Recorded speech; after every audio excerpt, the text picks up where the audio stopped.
ನಕಲಿ ದಾಖಲೆಯನ್ನ ಸಲ್ಲಿಸಿ ಸರ್ಕಾರಿ ಹುದ್ದೆ ಪಡೆದಿರತಕ್ಕಂಥ ಆರೋಪದ ಮೇರೆಗೆ ಪುತ್ರಿಯಿಂದಲೇ ಕೆಪಿಎಸ್ಸಿ ಅಧ್ಯಕ್ಷ ಶಿವಶಂಕರಪ್ಪ ಅವರಿಗೆ ಸಂಕಷ್ಟ ಎದುರಾಗಿದೆ. ಕೆಪಿಎಸ್ಸಿ ಅಧ್ಯಕ್ಷ ಶಿವಶಂಕರಪ್ಪ ಎಸ್ ಸಾವ್ಕಾರ ಅಮಾನತು ಮಾಡಲಾಗಿದೆ. ತಕ್ಷಣದಿಂದ ಜಾರಿಗೆ ಬರುವಂತೆ ರಾಜ್ಯಪಾಲರು ಆದೇಶ ನೀಡಿದ್ದಾರೆ. ಅಧಿಕಾರ ದುರುಪಯೋಗ ಆರೋಪದ ಹಿನ್ನೆಲೆಯಲ್ಲಿ ಈ ಒಂದು ಕ್ರಮವನ್ನ ಕೈಗೊಳ್ಳಲಾಯಿತು.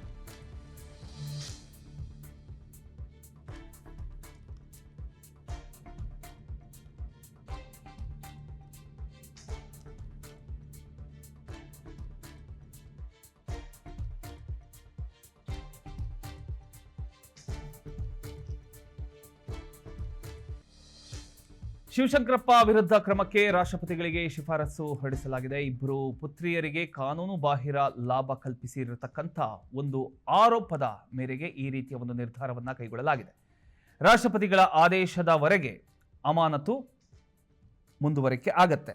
ಕರ್ನಾಟಕದ ನೇಮಕಾತಿ ವ್ಯವಸ್ಥೆಯನ್ನ ಬಿಚ್ಚಿ ಬೀಳಿಸ್ತಕ್ಕಂಥ ಒಂದು ಮಹತ್ವದ ಬೆಳವಣಿಗೆ ನಡೆದಿರತಕ್ಕಂಥದ್ದು.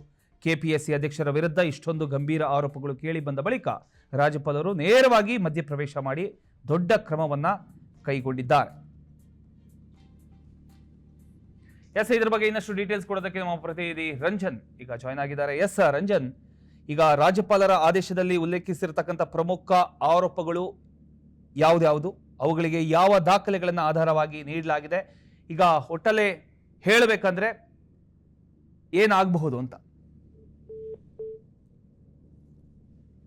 ರಂಜನ್.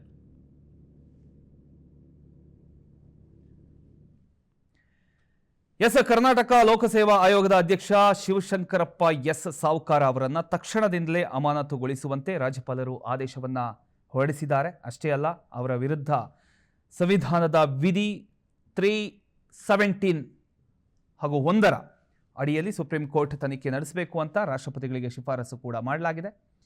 ಹಾಗಾದ್ರೆ ಆರೋಪ ಏನು ಅಂತ ಹೇಳಿದರೆ, ತಮ್ಮ ಅಧಿಕಾರವನ್ನ ದುರುಪಯೋಗ ಮಾಡಿಕೊಂಡು ಸ್ವಜನ ಪಕ್ಷಪಾತ ತೋರಿದ್ದಾರೆ ಅಂತಕ್ಕಂಥ ಪ್ರಮುಖ ಆರೋಪ. ಅದರಲ್ಲೂ ತಮ್ಮ ಇಬ್ಬರು ಪುತ್ರಿಯರಿಗೆ ನೇಮಕಾತಿ ಪ್ರಕ್ರಿಯೆಯಲ್ಲಿ ಕಾನೂನು ಬಾಹಿರ ಲಾಭ ಮಾಡಿಕೊಡೋದಕ್ಕೆ ಯತ್ನಿಸಿದ್ದಾರೆ ಅಂತ ಹೇಳಲಾಗ್ತಾ ಇದೆ.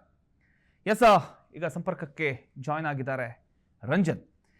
ರಂಜನ್, ಈಗ ರಾಜ್ಯಪಾಲರ ಆದೇಶದಲ್ಲಿ ಉಲ್ಲೇಖಿಸಿರತಕ್ಕಂಥ ಪ್ರಮುಖ ಆರೋಪಗಳು ಯಾವ್ಯಾವು, ಅವುಗಳಿಗೆ ಯಾವ ದಾಖಲೆಗಳನ್ನು ಆಧಾರವಾಗಿ ನೀಡಲಾಗಿದೆ, ಇದರ ಬಗ್ಗೆ ಇನ್ನಷ್ಟು ಡೀಟೇಲ್ಸ್ ಕೊಡೋದಾದ್ರೆ ರಂಜನ್. ಪ್ರಮೋದ್ ಬೋಪಣ್ಣ, ಕೆಪಿಎಸ್ಸಿ ಅಧ್ಯಕ್ಷ ಶಿವಶಂಕರಪ್ಪ ಎಸ್ ಸಾವ್ಕಾರ ಈಗಾಗಲೇ ಅಮಾನತಾಗಿದ್ದಾರೆ. ತಕ್ಷಣದಿಂದ ಜಾರಿಗೆ ಬರುವಂತೆ ಕೆಪಿಎಸ್ಸಿ ಅಧ್ಯಕ್ಷರನ್ನ ಅಮಾನತುಗೊಳಿಸಿ ರಾಜ್ಯಪಾಲರು ಆದೇಶವನ್ನ ಮಾಡಿರುವಂತದ್ದು. ಇವ್ರ ಮೇಲಿರುವಂತಹ ಆರೋಪ ಏನಂತ ಹೇಳಿದ್ರೆ, ಅಧಿಕಾರ ದುರುಪಯೋಗ, ಸೃಜನ ಪಕ್ಷಪಾತದ ಆರೋಪ, ಜೊತೆಗೆ ತಮ್ಮ ಇಬ್ಬರು ಮಕ್ಕಳಿಗೆ ಸೃಜನ ಪಕ್ಷಪಾತ ಮಾಡಿ ಅಧಿಕಾರವನ್ನ ದುರುಪಯೋಗ ಮಾಡಿಕೊಂಡು ಕೆಲಸವನ್ನ ಗಿಟ್ಟಿಸಿಕೊಳ್ಳುವಲ್ಲಿ ಸಾವ್ಕಾರ ಶಿವಶಂಕರಪ್ಪ ಅವರು ಇಂಡೈರೆಕ್ಟಾಗಿ ಭಾಗಿಯಾಗಿದ್ದಾರೆ ಅನ್ನುವಂತ ನಿಟ್ಟಿನಲ್ಲಿ ಅವರ ಮೇಲೆ ಈಗಾಗಲೇ ಕಾನೂನು ಅನ್ವಯ ಅಮಾನತುಗೊಳಿಸಿ ಆದೇಶವನ್ನ ಮಾಡಿರುವಂತದ್ದು. ಸಂವಿಧಾನದ ವಿಧಿ 317(1) ಅಡಿಯಲ್ಲಿ ಸುಪ್ರೀಂ ಕೋರ್ಟ್ ನ ತನಿಖೆಗೆ ಕೂಡ ಶಿಫಾರಸನ್ನು ಮಾಡಿದ್ದಾರೆ.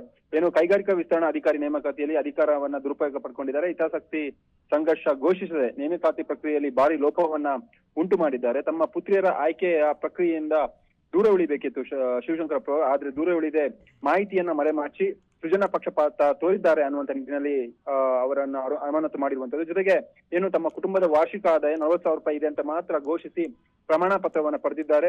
ಜೊತೆಗೆ ವಾಸ್ತವದ ಆದಾಯ ಏನಿದೆ ಅಂದ್ರೆ ಶಿವಶಂಕರಪ್ಪರವರ ಫ್ಯಾಮಿಲಿಯ ವಾಸ್ತವ ಆದಾಯ ಮೀರಿದ್ರು ಕೂಡ ಕಡಿಮೆ ಆದಾಯ ತೋರಿಸಿ ಒಂದಿಷ್ಟು ಫೋರ್ಜರಿಯನ್ನ ಮಾಡಿದ್ದಾರೆ ಅನ್ನುವಂತ ನಿಟ್ಟಿನಲ್ಲಿ ಕೂಡ ಅಮಾನತು ಮಾಡಿರುವಂತದ್ದು. ಜೊತೆಗೆ ಒಬಿಸಿ ಮೀಸಲಾತಿ ಮತ್ತೆ ಕ್ರಿಮಿ ಲೇಯರ್ ವಿನಾಯಿತಿ ಪಡೆಯೋಕೆ ಈ ಮಾಹಿತಿಯನ್ನ ಮರೆಮಾಚಲಾಗಿದೆ ಅನ್ನುವಂಥದ್ದನ್ನು ಕೂಡ ಈಗಾಗಲೇ ಕೆಪಿಎಸ್ಸಿ ಅಧ್ಯಕ್ಷರ ಮೇಲೆ ಆರೋಪವನ್ನ ಮಾಡಿ ಈಗ ಅವರನ್ನ ಅಮಾನತು ಮಾಡಿ ಘೋಷಣೆ ಮಾಡಿರುವಂತದ್ದು.